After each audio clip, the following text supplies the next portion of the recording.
Welcome into the Walkons podcast. We are back for another episode. Hope you had an incredible Thanksgiving weekend. I'm thankful for you two for showing up and not quitting on the podcast. not that anyone would do that. No, I don't think that would ever happen. But I'm thankful for you two as well. Who are you more thankful for? Ooh, can I plead the fifth? You cannot. This is not the United States government. This is your employer who doesn't pay you. Okay. Well, I would say then that I am more thankful for. Pulled himself out of it. Oh, that's a veteran move right there. That's a producer move. I didn't get to finish my sentence. What I was trying to say was that I'm of the two of you, I am more thankful for. Where do we find this crafty little son? I don't know, but people love him, man. People love this guy. And I think you can see why. I think there's a reason. He's got a little something to him. He's really come out of his shell too. He's really opened up. You know what it is? The Broncos have won 6 straight. Sorry, my mic keeps cutting out, guys. I apologize. I think I fixed it though now. Is the Broncos win streak, or is that really boosting your confidence just in life in general, Gary? Oh yeah. I mean, so now 5 straight wins. Played the Browns today. Total domination. It was never even. I was never worried a single second. 5 straight now. 4 of our 5 wins against teams with above 500 records. I believe that's 5 straight wins too, since Drake Kulik called the Broncos one of the worst teams in NFL history as well. Also 5 straight wins for the first time since 2015, which I don't know. Little NFL history. Can you guys tell me what happened in the 2015 NFL season? I believe that was the year that was that when Broncos had Peyton and played the Seahawks in the title? No, that would have been the year before, I believe. No. 14? No, a little bit closer. We did 15 would have been. Was that Peyton's last year? Is 15? That was the Super Bowl 50, baby. So yeah. I don't know. You tell me what the math means. I think they got a lot of work to do. That's what we do. We have plenty of work to do. But I'm just saying. These are all facts that I'm saying. You know what I will say though, and we're going to get into the Betfred betting recap of the weekend, which is the toughest one yet for the podcast. Yeah, that was a bloodbath. But I dabbled in some NFL today, and I bet on the Broncos. I had a teaser. I'm a big teaser guy. They're fun to do. I love me like a 4, 5, or 6 team teaser, teasing 6 points. And that's what I did with the Broncos today. I thought it must have been on Betfred, Iowa. Download the app today. Use code WASHED. When you download the app, you're going to get some bonuses, some fun little extra stuff there. WASHED, washed. And they must have been a 1-point favorite. Yeah, we were 2.5 at one point, 1.5. It kind of depended on when you took it. But so I think I teased them to +5, and I see them open up the game with like a quick tutter. Then they're up like 14-0. I'm like, what is going on? The Broncos are. There was a practice like 5-6 weeks ago, including the bye week, that where Josie changed. Josie brought real double 6 shooters to the practice and said, if we don't fucking get it together, I'm killing everybody here. He's been playing unbelievable, I will say. Joe, especially last week against the Vikings. Like Josie was every other play on defense. He was getting his name called. He helped force a turnover too. He's been playing unbelievable. It's good for the boy. Saw that I think Bo or Ike or Drake, one of them sent. It's basically like a Josie highlight reel in our Benton chat, and I think he got a sack about 10 minutes before we started this podcast. So good on him. Good on the Broncos making their climb into the playoff ranks, trying to. And again, hopefully everyone listening out there to the Walkons on this fine Monday or Sunday, if you're part of the Patreon, had a fantastic Thanksgiving weekend. Kevin, how was your Thanksgiving? I had a phenomenal Thanksgiving. So usually I am on call on Thanksgiving weekend, but I had it off this weekend, so I got to spend Thursday with my fiance's family and Saturday with my own family. And let's go. That's a couple Thanksgivings. It's a couple big ass turkeys, a lot of stuffing, and a lot of pie and a lot of desserts. I had a phenomenal weekend. Besides the fact that we went 0-3 in the betting recap, that was tough, man. I wasn't even aware because I haven't other than the few bets that we do on the show, I haven't actually dabbled in a whole lot of legitimate skin in the game for weeks. And this weekend, I got hot with the Iowa-Nebraska game and decided, you know what, screw it. We'll take this into Friday and Saturday. And I had myself a weekend. I made $300 this weekend. And as you know, we don't do a lot of big bets around here. As Drake loved to point out whenever we would talk about me betting. So you can, we were up some units. Good weekend for Thanksgiving for me as well. Also got to do, wife's side, my side. In fact, we did 3 Thanksgivings. So Thursday, Friday, Saturday, I basically didn't eat other meals, and I just had one large meal. Oh, I mean, if you're getting the calories you want, does it matter if you spread it out or?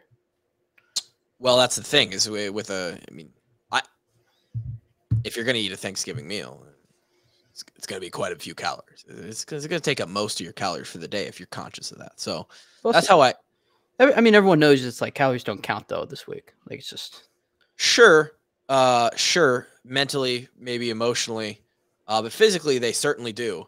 And that's why your average American is going to find themselves more overweight than they'd like to be by the end of the holiday season here in a couple months.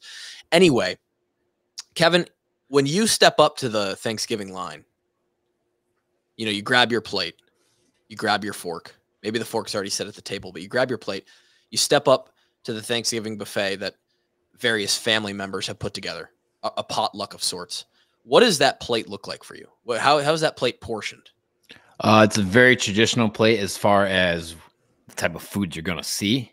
Yeah. What may be a little untraditional, what my plate in particular is the amount of certain foods that you see on it. Sure. Half of my plate is stuffing. Wow. Wow. I love stuffing, particularly our family recipe. It's my grandma's recipe that she Grandma Ward's stuffing since passed down. Yeah, I'm a big stuffing proponent. So that's the majority of what my plate looks like. Then obviously you got the turkeys, the mashed potatoes. Alyssa makes a good cornbread casserole that I'm a big fan of. Smother some gravy on a few of those items. You got a dinner roll.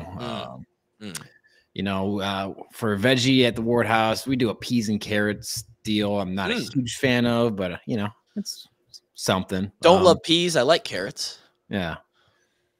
And then the Jell-O gets passed around on the second pass around. Not technically dessert in our family. It's just a second part of dinner. I would call it a separate dessert table that you get to about an hour later. Yep. Okay. I love this. Okay. So for me personally, I go, and you're gonna. I think maybe our friendship maybe cracks a little bit at its foundation here, Kev.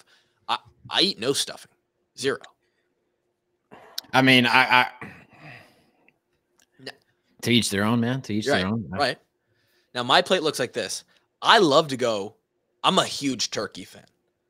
Just a lot of people hate on turkey, man. I don't get it. It's a quality meat, dude. Give me ounces and ounces, maybe pounds of dark meat turkey. Especially if you cook it right, man. Like a lot of people say, "Oh, it's too dry." You're not cooking it right. Yeah, you're not cooking it right. So half of my plate, if this was the myplate.org, food recommendation, 50% of my plate is meat, just meat. Now that's going to be mostly turkey, but then we also are going to funnel in some ham onto that as well. Ham is made. We put the ham on there. I would say 25%. The other 50% maybe split into thirds. And that's probably mac and cheese, mashed potatoes, and corn. And then on top of the plate, probably sitting like right on top of the pile of mashed potatoes, goes 1 or 2 Hawaiian sweet rolls. And that is pretty much plate number 1. I'll always go back for more. I think everybody goes back for more. it's maybe a smaller plate. Maybe you don't have room for something specifically the first run that you go back and get. But yeah, maybe at that point I'll grab a second potato if there's a cheesy potato or something like that. More mashed potatoes. Jello. I love that you mentioned the Jello, not technically dessert, just part of the first sort of course. And then later on, of course, at least in my families, both families, comes the dessert table, which is a various assortments of pies. Most people's, obviously. We have this like moon pie pudding thing that we do at Lauren's. There's scotcheroos. There's French silk pie. There's German chocolate pie. All these different. It's crazy. Usually I'm a scotcheroo guy. Had a lot of scotcheroos this weekend. Not a huge pie guy. I'll eat a piece of pumpkin pie. I like the scotcheroos though. Grant, how about you? Yeah, I mean, I just do a pretty like basic Thanksgiving plate. You know, I go turkey, mashed potatoes, make sure I do a little gravy boat. And then I do a lot of stuffing as well. Gravy's going on that too. We didn't have mac and cheese this year, but normally I like mac and cheese as well. Turkey, obviously. I put a little, some people don't like the cranberry. I like a little bit of the cranberry with the turkey.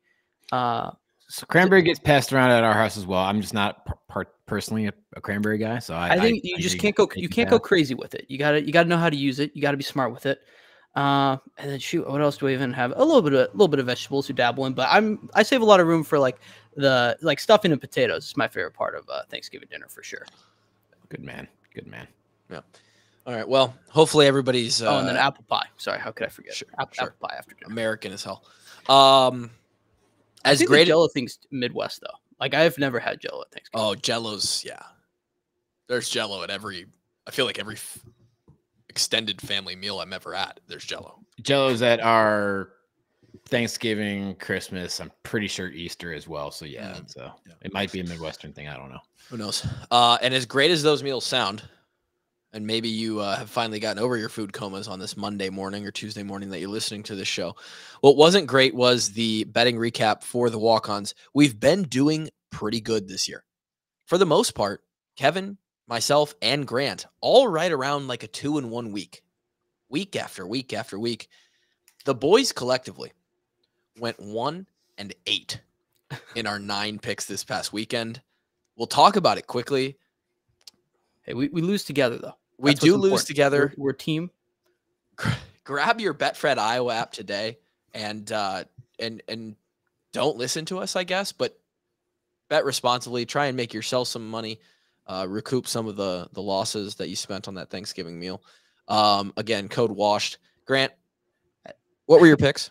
I did want to mention first. So someone asked last night. They're like, "Hey, Grant, can there be like a walk-on parlay where you guys do your 3 best picks, put them all together, and see if you guys can win one?" Each one of us picks our number one. And I was like, thank you for the suggestion. I appreciate it. But it's like, I can't believe you chose to suggest that after we went 1-8 combined. Like just go against the picks. Well, like you'll make a ton of money. Maybe moving forward, they're like, well, they missed this week. Next week, they're going to hit. Oh, they're due. Yeah. So I appreciate the suggestion though. Whoever sent that in. Maybe in the future, but my picks, I went with my heart this weekend. I didn't go with my brain. I just went with my heart and did what I could. I had Rutgers +2 was my personal Tony Soprano pick. Didn't go very well. Maryland just came out hot. They made it interesting a little bit at the end, but like they ended up just totally getting dismantled. South Carolina really had high hopes for them. Really wanted them to show out, but ultimately they just punted back and forth. Cox went limp the rest of the game. They started up the game. You know, I'm all excited. I'm like, okay, we need this. All right, we're 0-2. First play, fumble picked up and scored by Clemson. Not a good start. Really bad. That's tough. Second play, I'm like, all right, we're gonna bounce back. All right, Spencer, let's just put together a good drive. Maybe get a couple handoffs, just completions. Let's just see one go through the basket. All right. Spencer just drops back in the pocket. This is Spencer Rattler, by the way. Right. Drops back in the pocket, throws like a 70-yard bomb to a receiver who's only 60 yards away from him, and gets picked off the next play immediately. So it was just a disaster from then. And then lastly, I had Arkansas. That was my I went with Terry from Arkansas who called into the Paul Feinbaum show and said that Mary Jo from Missouri was smoking something, saying that Missouri was going to beat Arkansas. So I took her advice and I took Arkansas, and they got absolutely obliterated after KJ Jefferson got hurt, like the second drive. All hope was lost. So not a good weekend, but that's what I did. And sometimes it's tough, right? Sometimes you run into that. For myself, I sent in picks late, but I did get them in. Yeah, Kevin, are we going to do an asterisk here? Because we got ours in on time. Yeah, I know. And actually, there's one line I think that would have changed had I waited. That I would have at least tied. But that is true. That was very close. Yeah. You would have at least pushed. No, I mean, whatever. I'm not salty about it at all. Go ahead, Kluver. I felt pretty good about. I'm pretty sure I put Kansas State on this list, right? You had Kansas State, Apple Cup over, and okay. I don't remember what the other one was. So I saw the Apple Cup, and I thought, you know what? I think there might be some points scored there. I don't know what I was thinking. I think it just went under. Like, no, it was never close. It wasn't close. What was the over under? I think it was 66. I think it barely hit the 40s. Oh God, something happened there. Washington slips by the way. They're going to get into that Pac-12 championship game against Oregon. And I saw Oregon's already like an 8.5, 9-point favorite in that game. Obviously a lot of championship talk will be on the next episode. I had Kansas State. I saw some things and heard some things about, I guess, Iowa State and other people who follow Iowa State who thought that this might not be a great game for them. And I thought, cool, I'll bet against Iowa State. I don't know if you guys saw any of that game. It was wild. It was awesome. Potentially the craziest game of the weekend. Snowstorm, absolute blizzard from the beginning, back and forth. Oh, yeah. Iowa State at one point can only score from 60 yards out or further out. This Abu Sama kid from Southeast Polk in the middle of Iowa, freshman, is just running all over people, averaging at one point like 25 yards a carry.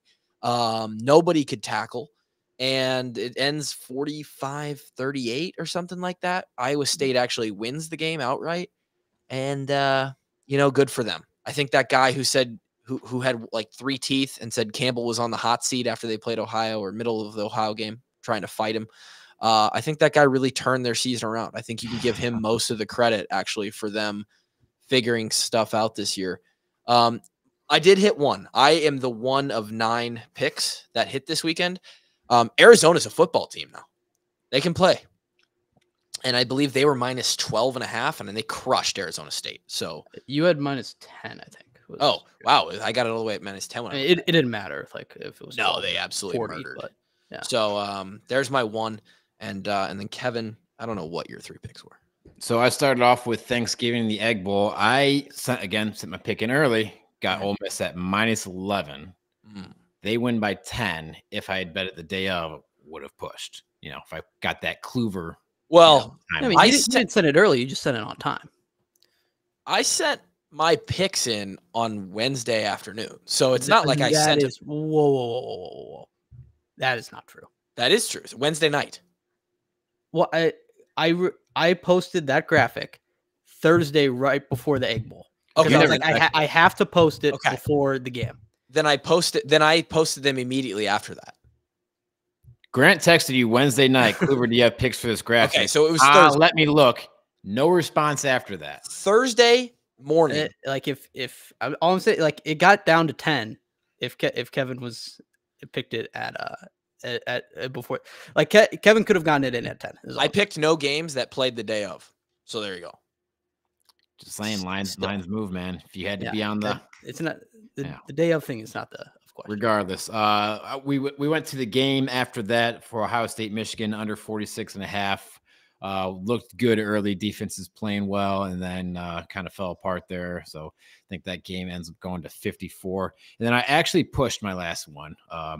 Minnesota, Wisconsin. I had the under at 42. Final score 28-14, Wisconsin. So we pushed that one. Another one where I actually bet this one separately the day of the game, and it got up to 45. And so, good. got that Kluver line. Could have gone 1-1-1, but we'll take the 2-1, and Sure. I guess we'll let Kluver take the lead in this little competition that we got going on here. It's what it is. It is what it is. I mean, you make the right picks, you get rewarded. Some interesting notes about some of those picks to the Minnesota-Wisconsin game.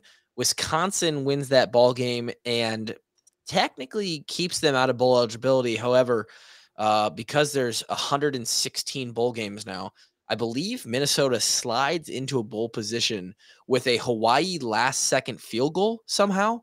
Awesome. Did you guys see it, by the way?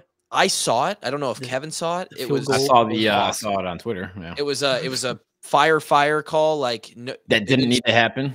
No, they could have spiked it.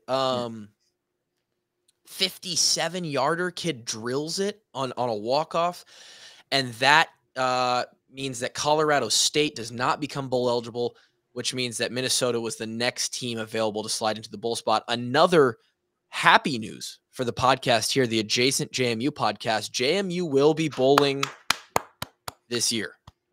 So happy! I'm happy for the Dukes. Go Dukes! The Dukes will make a postseason appearance. The question, and I don't know if I've seen this answered yet, is will they be treated like the last team into a bowl game, or will they be then factored in up at 10-2 or 11-1 where they sit? Like, will they get a good bowl? I think if the committee had any respect, they'd put them in the playoffs. So I won't be satisfied with anything less than that. I don't think. Are they still a playoff team with an 11-1 record? Probably not. There'll probably be a 11-1 or 12-1 team in the playoff. Like I think there will be a one-loss team in the playoff this year. Sure, but they should definitely be in a top bowl game, in my opinion. I would love to see them play in a competitive matchup against a Power 5 opponent who I would love to see them beat. But good for them. And then all the way back to that Rutgers Maryland pick, Grant. They will get a pretty decent bowl. Yeah, they're projected to go to the Gasparilla Bowl and play the Miami Hurricanes. I think they're going to be the favorites in that game, right? I would love to see that game. I mean, like crystal ball. You never know what you're going to get with that guy. So yeah, true. No, but back to that Rutgers Maryland game. Who would have thought that Talia Tagovailoa is now the leading all-time passer in the Big Ten history?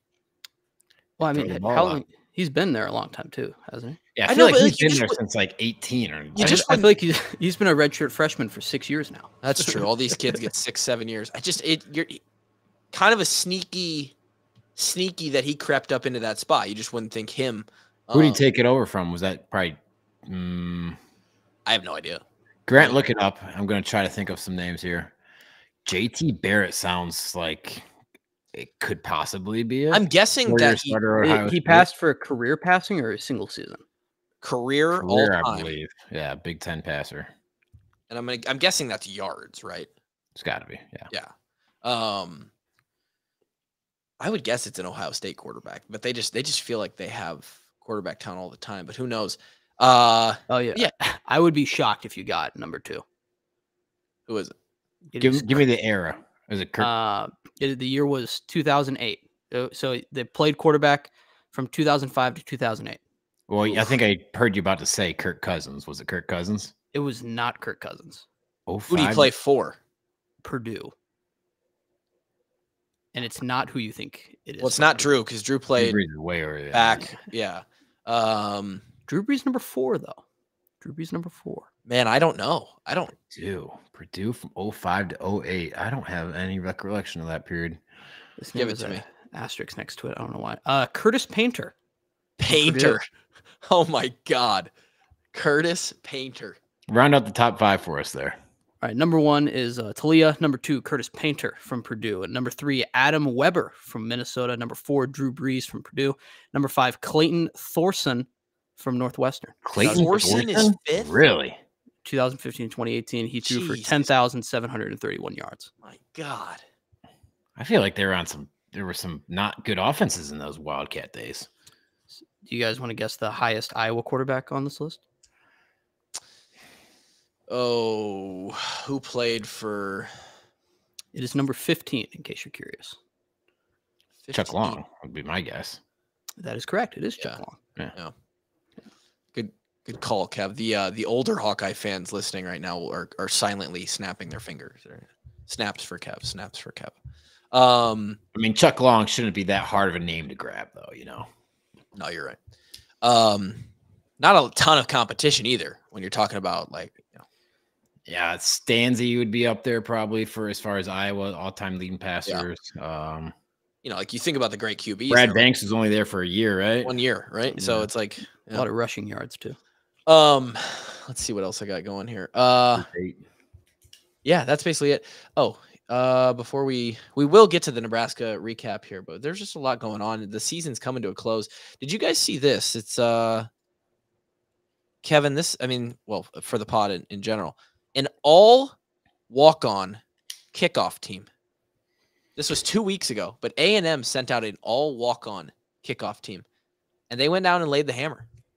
Watch this.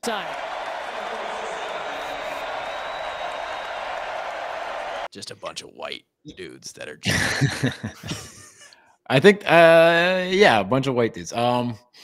Cool, I guess.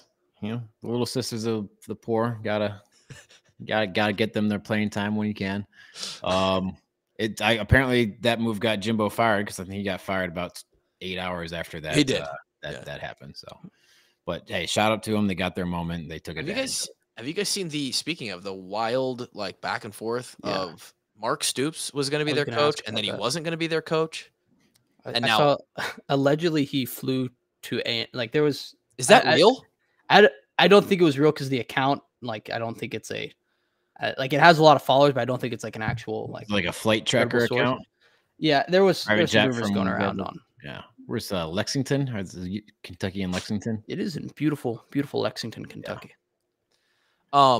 Yeah, so I saw that too, but that would be a great hire for A&M, but I'm not surprised that he wants to stay. He's got good. I feel like they might have gotten a better hire. Well, and supposedly when those rumors, supposedly those rumors came out, and Texas A&M fans and their whole fan base were like, "No, fuck that. We don't want no." And that's why they think that they turned it around because it was immediate. Even just the rumors before anything was announced was not received well, and so now a day later. Mike Elko of Duke, who was a D coordinator at A&M from 18 to 21, I believe I saw, is now. I mean, it's obviously a good fit. He was there for 3-4 years. Has done good head coach too. Done wonders at Duke for sure, and evidently I saw something that he was making a decision within 24 hours, and then he was going to inform his players and. That shit happens fast. You're immediately on a jet. You're all geared up. Your press conference. That's a wild life when you're. Do you think this time period is kind of post-draft NFL free agency? Remember Rick Searles was talking about is you have 5 minutes to make a decision, on which team you want to sign with. You get a little bit more time. Yeah, but it's kind of the same kind coaches. of feeling, though, right? It's you can't mold this thing over for a week or two. You've got a couple days to make up your mind. Yeah, and it's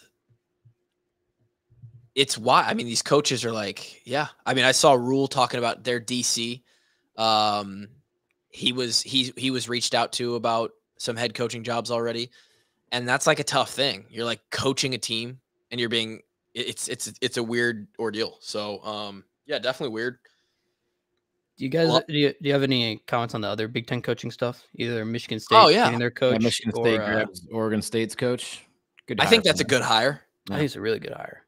It's the third Oregon State head coach the Big Ten has nabbed in the last decade. Who are the others?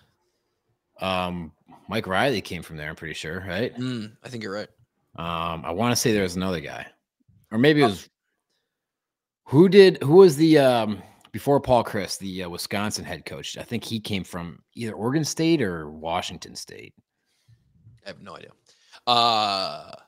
And then Tom Allen, gone, out. Yeah, dude, I think he's a good coach, and it's a tough job to win at Indiana, man. And I think I said it earlier in the podcast. I think they will do well for the abolishment of divisions over there. Yeah. I agree. And I think this payout was something like $15 million or something like that. It's just You were right. Gary Anderson did coach at Oregon State. Wow. Yeah, so Oregon State's just a Big Ten feeder program for head coaches. Sorry, I just wanted to. It's like the transfer portal. It's like it's a slightly smaller school, just kind of builds up players, builds up coaches, and then the big dogs come in and take them away. So I did want to ask. So with the Oregon State one, I thought it was weird because that got released like 20 minutes before they were supposed to play Oregon. Mm-hmm. Like let's say like 20 minutes before you guys were getting ready to play Nebraska or something in 2015. It's like Kirk Ferentz is going to another school. Like, what do you think? What do you think that's like? Like, I feel like that's super weird, especially before a rivalry game, to get that news. Well, I don't know. Like, personally, would have no way of getting that information because I'm not on my phone 20 minutes before game time. But, and I wasn't either. But unfortunately, there was some dudes who would be grabbing their phone, like as we'd come back into the locker room, Kev. You know, some of the slapdicks would have like jumped on. Somebody would have said something. A fan would have said something in the stands, and it would have gotten out, and it would have been weird. Like that would be a very weird thing. Like you don't think coach like Jonathan Smith didn't tell his players before? Like, I don't know. I don't know. We are bad people to ask about this because KF was never going nowhere. Right. I don't know. Yeah. It'd be interesting to see who Indiana hires. But I think, like Kevin said, I think they're stepping into a nice position where it's like, okay, we don't have to deal with the big three every year. We don't have to be stuck at the bottom of this division. We can come in and kind of make our own path, play against, we'll play against some of the other big dogs, but it's like, a fresh start.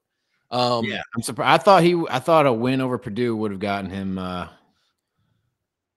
keep his coaching job, but they end up blowing there with 2 minutes left in the game. Yeah. Cover the spread though, so shout out to him for that. They did, and they were in one of the parlays that helped me win some money this weekend. Real quickly, again, before we get to the Iowa Nebraska recap, how about the end of the Iron Bowl, boys? What is going on? Saban, he's a wizard. He's or that DB is just ass.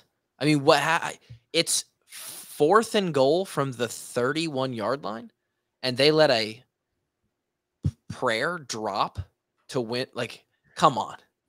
Bad. I don't love the idea of like, I think they only rushed with like 3 guys. Yeah. Like, you got to get some sort of like, if you're rushing 4 guys, that means you got 7 in coverage, right? Yeah. They should be able to cover the 5 eligible receivers. Right. For 30 yards down the field. Unreal. That game. I had a massive favorite parlay going, and Alabama was the last team to go of 11 teams, and I was 10 for 10, and they won me like a plus 450 parlay with that last play. Not last play, but at the end there. So that was fun. Cool. Let's walk it all the way back to Thursday or to Friday, Black Friday. Hawks win. 10-2. I don't know how many other podcasts out there had opinions, but we did, and we said they were going to go 10-2. So the boys called that one. Ching. Where's the money sound? You got a money sound on your keyboard, don't you? Take that one to the bank. We got to use that more often. What? You're right. We do. If you're talking about that parlay, hit that button. That's true. That plus 450 11-team super parlay. Well, 11 teams for 450? Yeah. They were all like minus 800 favorites. Why wouldn't you just bet? I'm not gonna. Never mind. Okay. Don't tell me what to do. I'm not telling you what to do. I'm not telling you what to do. I'm bankrupting Betfred, dude. Initial thoughts on the Black Friday game. What a under, by the way. Under. Never somehow, some way, the under comes through. Under should have been crushed in the first half alone if Iowa doesn't struggle with some of its mishaps, which we'll get to here in a second. But like initial thoughts, Kevin, on the entirety of the 60 minutes of Iowa, Nebraska from Friday. Quality football, it was not. Would probably be the nicest way to say it. But hey, we found a way to win, man. I don't care. And that's what we do. It's kind of what we do. Nebraska losing in Nebraska fashion. You know, Searles came on here. Is like, it's going to be turnovers. Like, all right, what happened in turnovers? Oh, we won 3-1. So that ends up being the difference maker in the game at the end of regulation there. Yeah. We'll get into the scoring drives because there aren't many, and we'll kind of talk about it. But a lot of back and forth, a lot of punting, a lot of good run defense. They have a good run defense. I think it's top 5 or top 10 in the country. Oh yeah, for sure. Yeah. They've got a dude on their what's that big white dude's name that was wrecking havoc? The D lineman. Drawing a blank on his name right now, but he's the one who blocked 1 or 2 of the field goals. But he's a stud and he's coming back next year. That guy's good. Like, their run defense is really good. Their pass defense is probably irrelevant because we have a bottom 10% passing offense in college football. So, you know, they just had to be okay. And, you know, we actually did run the ball a little bit on them. We found a way to gain yards when it mattered. Yeah, I mean, running for 163, that's nothing to snub your nose at. That's a solid day on the ground. Yeah, absolutely. You know, I thought this game was pretty much exactly what you wanted it to, or what you thought it was going to be, unnecessarily though, because Iowa could have controlled this damn thing. Yeah, this game really shouldn't have been what it turned out to be. So honestly, Iowa, this should have been very similar to the Rutgers game, in my opinion. Like, yes, close for a while, and then Iowa just kind of maybe 21-7 or something. You know, like 24. I mean, not even 7, man. The one touchdown they gave up was a big play where, you know, our cornerback gets caught with his feet in the mud, and I don't love the play call that we're in. Sure, they execute on it. Credit to them. I was going to ask you about that when we got there. I'm just going to ask about it now. What's going on with that play? I see the safeties look to be faking, you know, kind of bluffing blitz there, and then they peel out. Was that a factor that they were behind and not over the top? Tell me as best you can what happened there. I mean, it looks like to me like they're running a fake blitz and they're looking to get underneath some underneath crossing routes, you know, somewhere around the sticks, like expecting Nebraska to go with the ball somewhere around the sticks for the first down, right? And looks like we were manned up across the board. Otherwise, like, it was just those 2 guys playing with help. Yep. And Deshaun Lee was the guy on him, right? I believe so. Yeah. Yeah.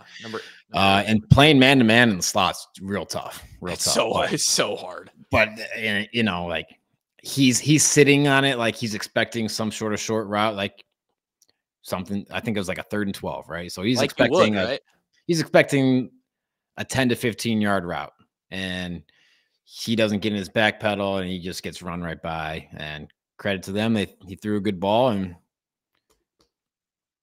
should happen sometimes. But no, I don't love the play call, to be fair. You know, looking back, Phil might agree with himself. Phil might also think that I'm a fucking idiot and I should never question him. He's probably right. Well, you know, they weren't having a whole lot of success passing just versus standard base defense. So I don't know. Unnecessary risk, in my opinion. And that touchdown made it 10-7 and kind of cut the air out of what Iowa had going. Iowa already had some points on the board. Early on in the game, we get a punt muff, or not a muff, but a fumble off of a punt. Yep, big hit. Big hit by Rexroth there. Yes.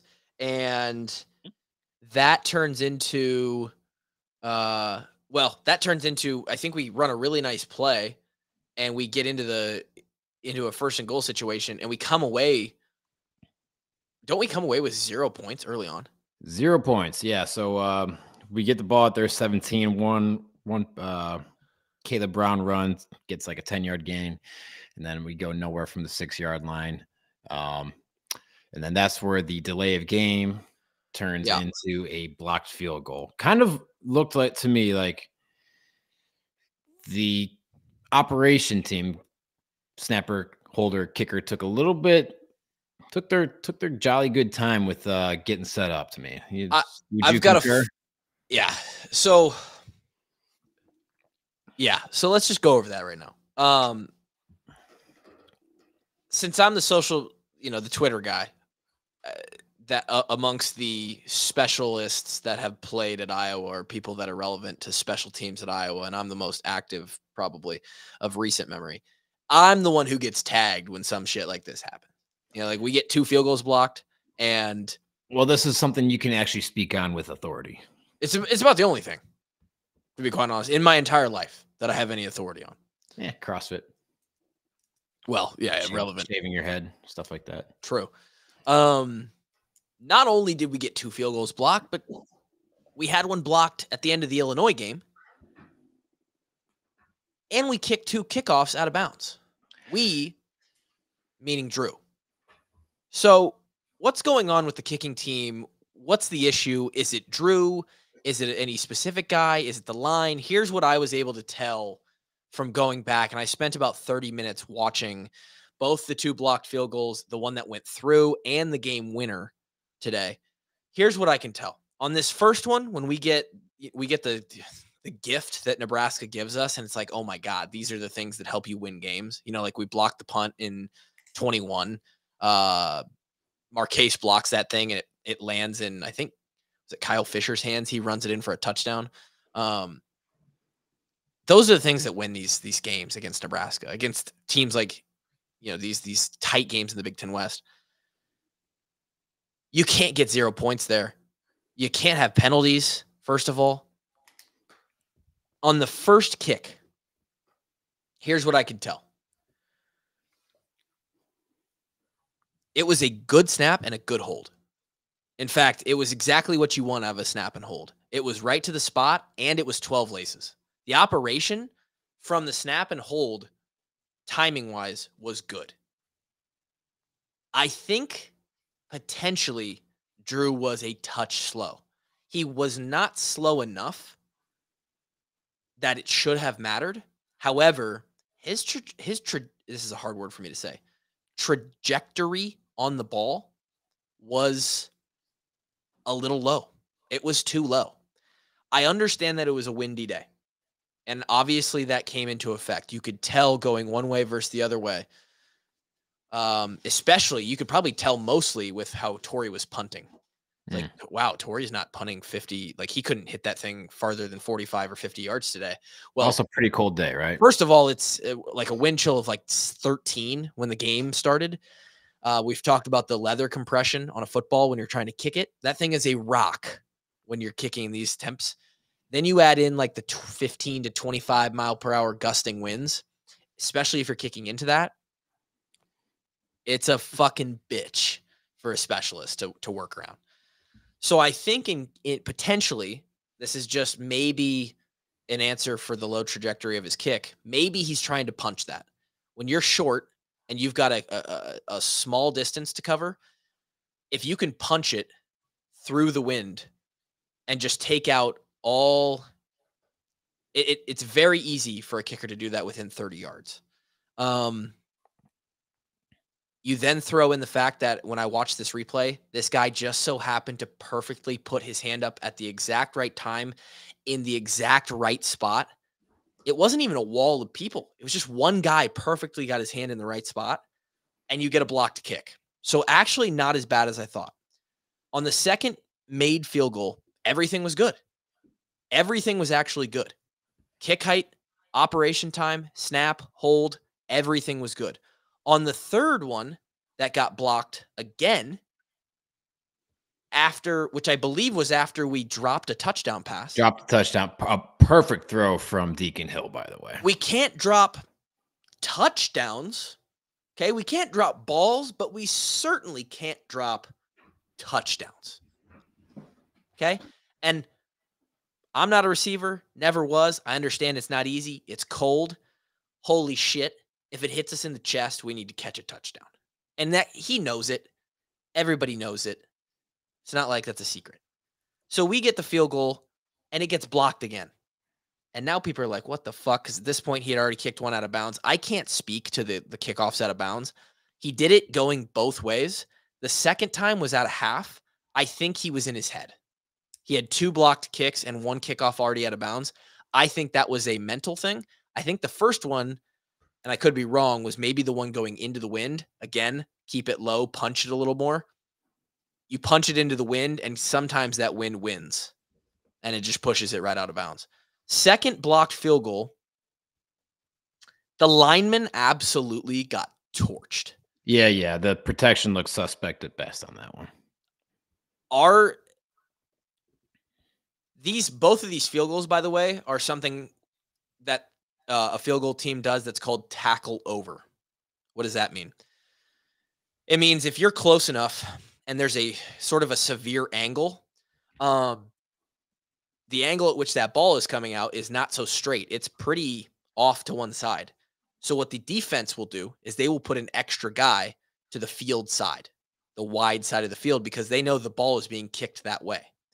To counter that, the offense then brings their tackle from the short side of the field and puts it on the outside of the tackle to the wide side of the field. So now on that side, you have guard, tackle, tight end, wing.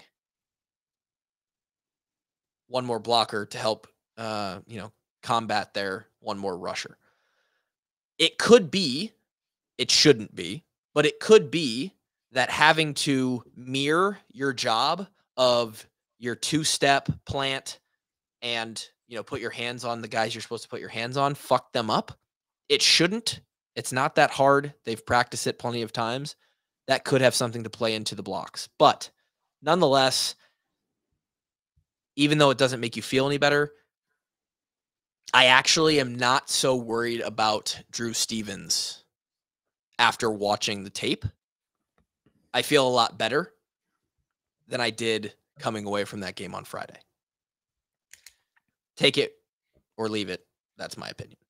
Do you insert him back here this week? Or I do. You think it's just a one-day hiatus mental thing? Like, address it, get over it, have a good week of practice, and you're the guy again on Saturday? Practice certainly matters. I've seen a mental thing happen to a kicker, specifically Miguel. The year that Keith came in 2016, Miguel was supposed to be the guy. He was supposed to be a 3-year starter and, run away with an insanely long kind of fruitful career. And in camp, Miguel just shit the bed. And they're like, okay, well, Keith, you're the guy.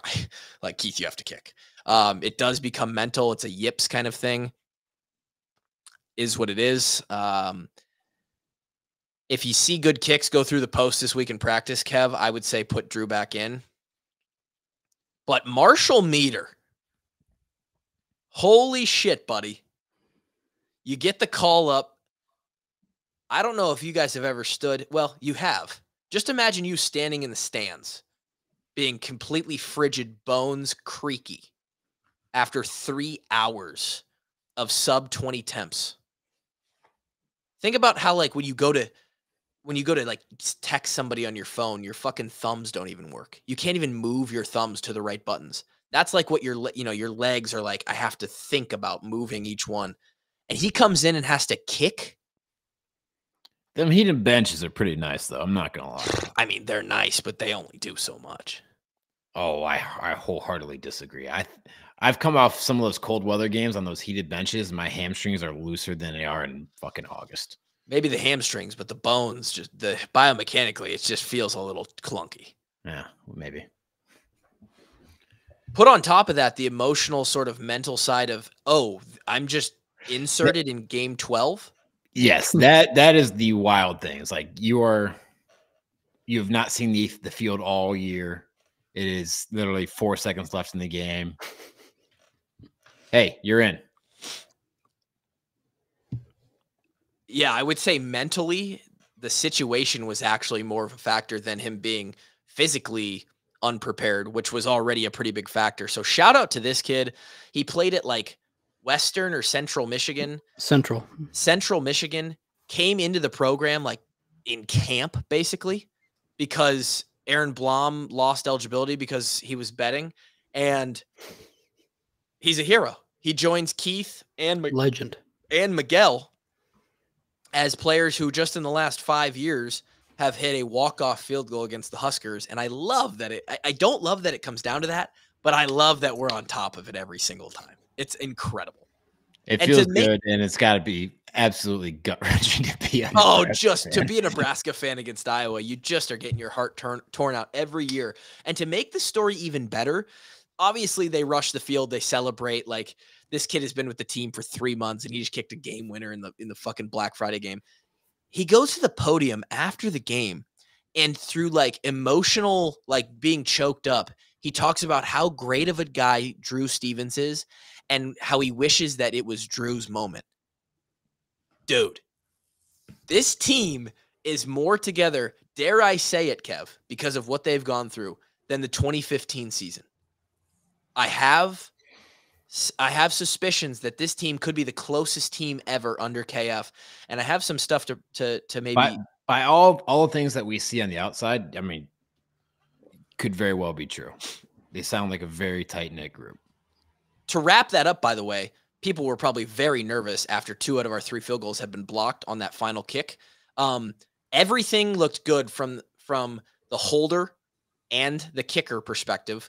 Good timing. Elkin did throw it a little bit low. Shout out to Tori for picking that, kind of punching that thing into the dirt, getting it up on its side quick. Just completely 2 blatantly missed calls on the defense there. You cannot launch yourself off of another player. You can jump, but you cannot use another player to launch.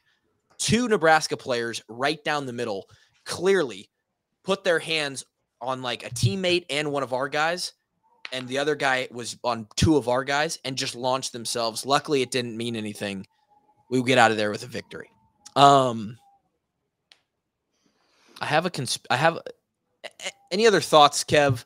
LaShawn Williams, huge, several big runs in this game, including one at the end that put us in field goal range after Ethan Herket gets that interception. Purdy's love losing to Iowa, by the way. I love that tradition. Yeah.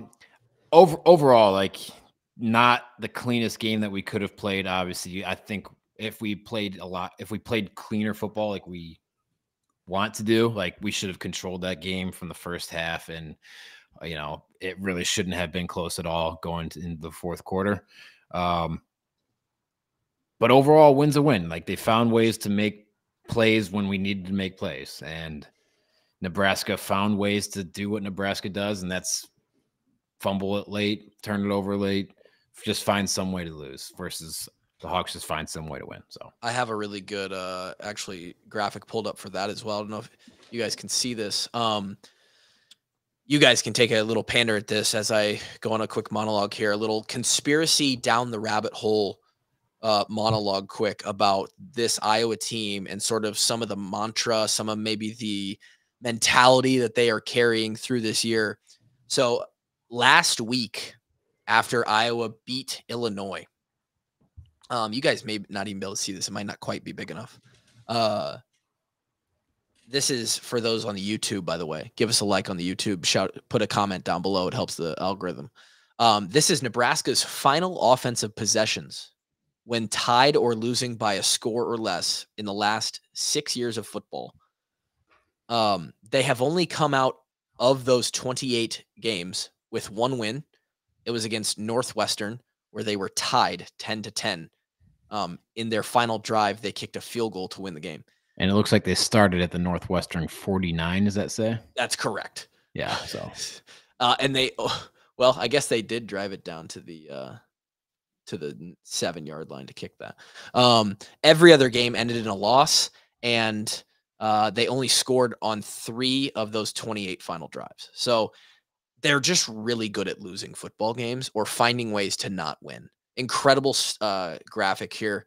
And it was tweeted by, who was this tweeted by? I guess Husker_Ohio. It was tweeted by one of their own, just laughing at their own team. So that's fun. Conspiracy. That would be the opposite of the clutch gene right there. Yeah. Well, Kev, do you have opinions on this? Like, as a team, and we're on the opposite side of it. Like, Iowa literally is built to win. In fact, 5 of these 28 games are Iowa.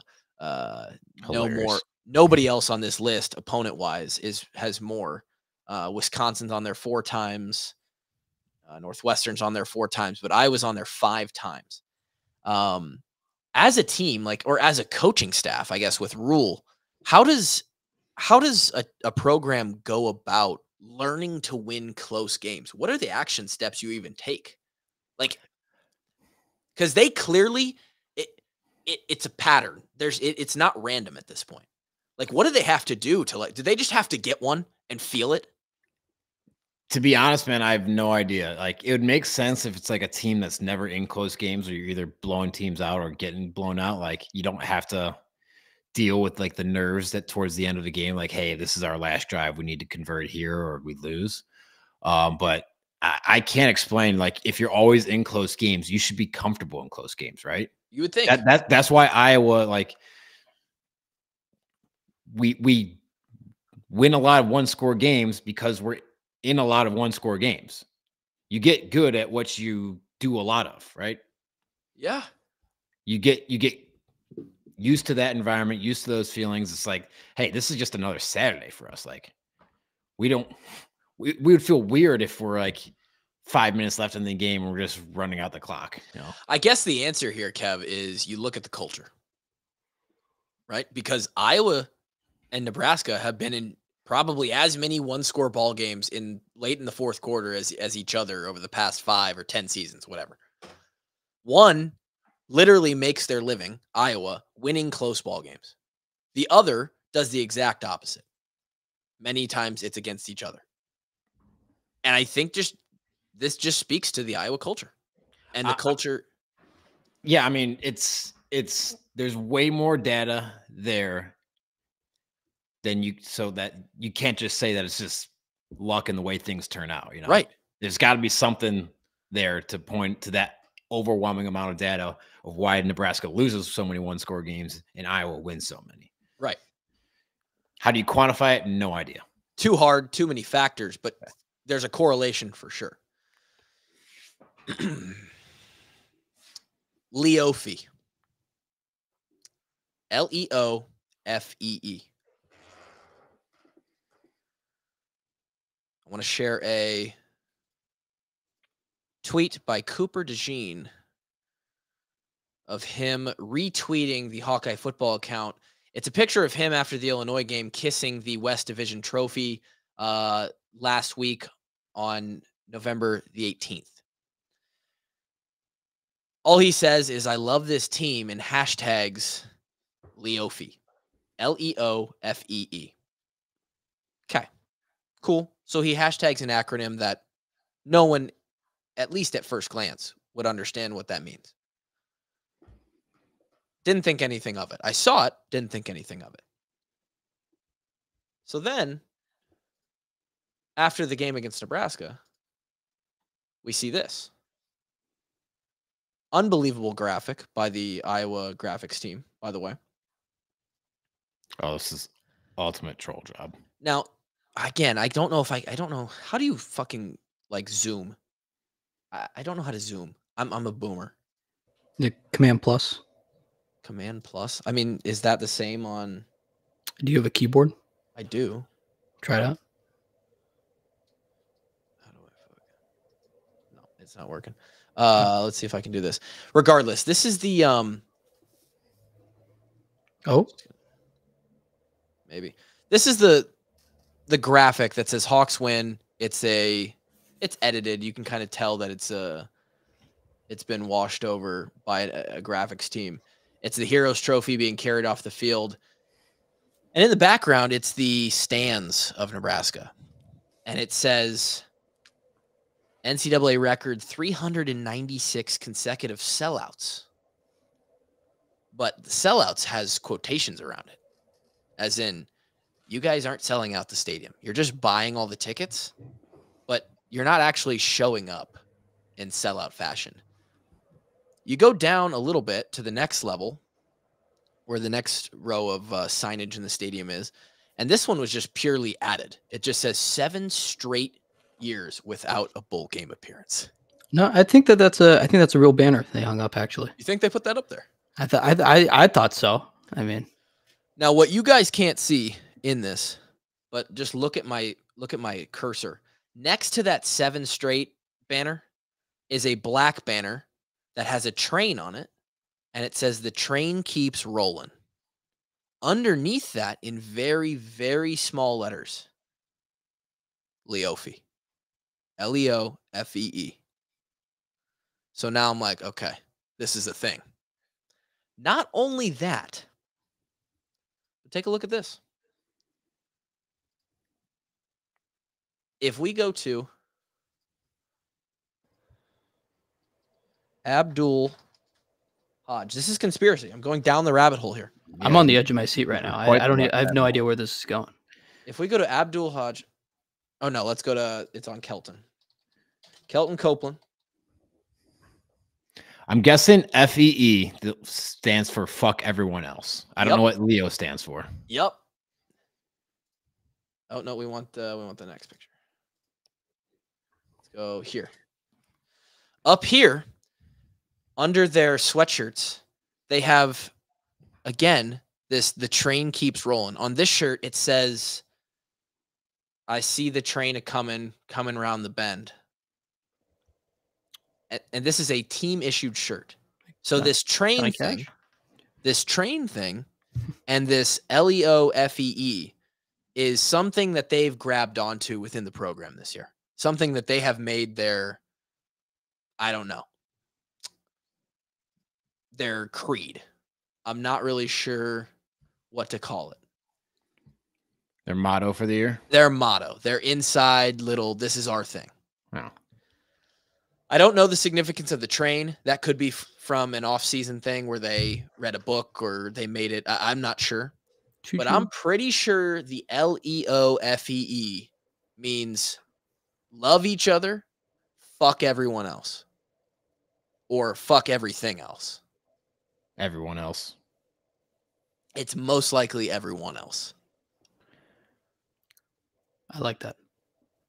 I mentioned last week on the show that I think that this team, before I even saw any of this, I think that there's a possibility that this team has on the inside made it what Michigan has made it on the outside. Oh, we're America's team. This should be America's team. It's Michigan versus everybody. They're all trying to tear us down. I think on the inside, Iowa has that mentality. I think it's love everyone, fuck everyone else. It's us against the world. They fired our OC, our entire offense, 48 guys on offense have all torn their ACL. I think that this team potentially has a passion and a togetherness and a cohesiveness and a bond that is like unmatched. If you were to take teams off the football field and put them in a bar fight, this is not a team that I would want to see. You do not want to bar fight this team. Ooh. They're hashtag. Who's like first round pick for bar fight on the Iowa team right now? Rusty Feth or Jennings Dunker. Oh, Rusty's a good pick. Yeah, those are 2 good picks. Those are 2 phenomenal picks, actually. I just thought it was funny that they're implementing that. We don't want to fight Jay Higgins either. No, I don't like. He's one of those guys. Castro seems like a dude that could. He's like sneaky, like fuck somebody up, you know. Well, and I'm glad you brought Castro up because, as you guys know, we have our premier automotive collision of the week. And do you have it, Grant? Is it the right time? I don't. Absolutely. Okay, I didn't want to jump the gun.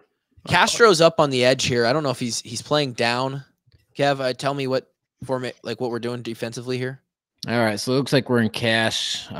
He is lined up over the tight end, so at that position, you're almost always lined up over the number 2 receiver. So counting from the outside in, you got the receiver down towards the numbers, and then the tight end would be the second eligible receiver, obviously tucked in the line of scrimmage. So that's why he's aligned right there. Play that clip, Grant. We got a motion guy. They snap it. That motion guy is off his footing. He kind of is on a weird stepping around his lineman. Castro sticks his arm out and absolutely decleats this guy. Oh my God. It looks like he throws a left hook from the depths of hell. He just shudders him off his shoulder. This is your God. It's beautiful to just Hilarious. watch over and over again. That guy was hurt, by the way, after that play. He had to come out. That's not an elbow I want to see in a bar fight. No, for sure. Castro is going to make himself some money. You can bet on that. Hit a deer, call Premier. You'd probably rather hit a deer than get hit by Sebastian Castro. He had another one, Kev, where he's high in that safety position and he saw the sweep coming. Or maybe it was a swing pass, a quick screen pass. No, it was a sweep. And he comes downhill hard, man. Oh my God, the way he closes downhill and doesn't hesitate is the amount of improvement this kid has made over the last 3 years is unbelievable. He has truly been a joy to watch on defense this year. And again, we had Jack Campbell and Riley Moss and all these Van Ness last year. We've had all these studs, and he's just been like, it hasn't been so quiet now, but man, he's just been such a bright spot. Just so fun to watch play football. So there you have it. Hawks are 10-2. They finished the regular season with 10 wins, averaging less than 250 yards of offense. In the history of college football, they read this stat on the air. The next best win total for a team that's averaged 250 yards or less was 4. 4 wins. If you are a team that averages less than 250 yards on offense, you're winning 4 games or 3 or 2 or 1 or not 0.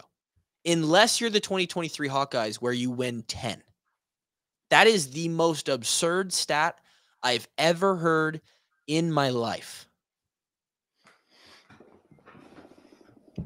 Football. They're just built different. Leofee.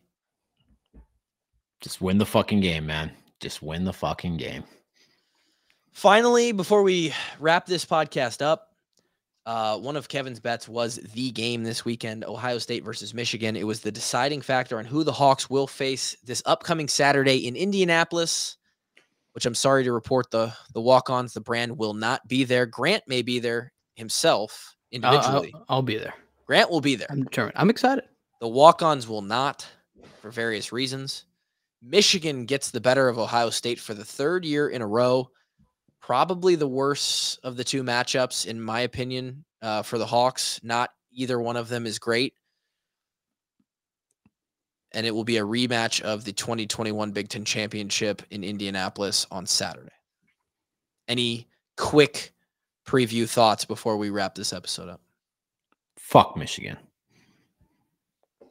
I wish everyone understood that, because that's a little quote from D-Rob, who was our honorary captain when we played them, right, Kev? Yes, sir. 2016, best honorary captain speech that we ever got, because it's the only one I fucking remember. Yep. Fuck Michigan. We're out. Love it. That was the whole speech? Pretty much. Fantastic stuff. Grant, thanks for being here as always. You're back in Iowa City, I see. I am. Yeah. Love that. Again, we'll talk more. Grant, Alan, Gary, top 25 on Thursday. We'll talk preview of the Big Ten Championship game. Do the Hawks have a chance? Are we just laying out there for dead? Or is everyone just looking past us? Or could the Hawks pull a miracle upset? Is that Cooper DeJean called back punt return going to haunt us if we win this game and we could have been in the playoff? Who knows? We'll see. We'll talk about it all on Thursday. Thank you all for being here. Subscribe to the YouTube. Follow the Instagram, the Twitter, everything else, the TikTok. We have TikTok as well. And we will talk to you then. Peace.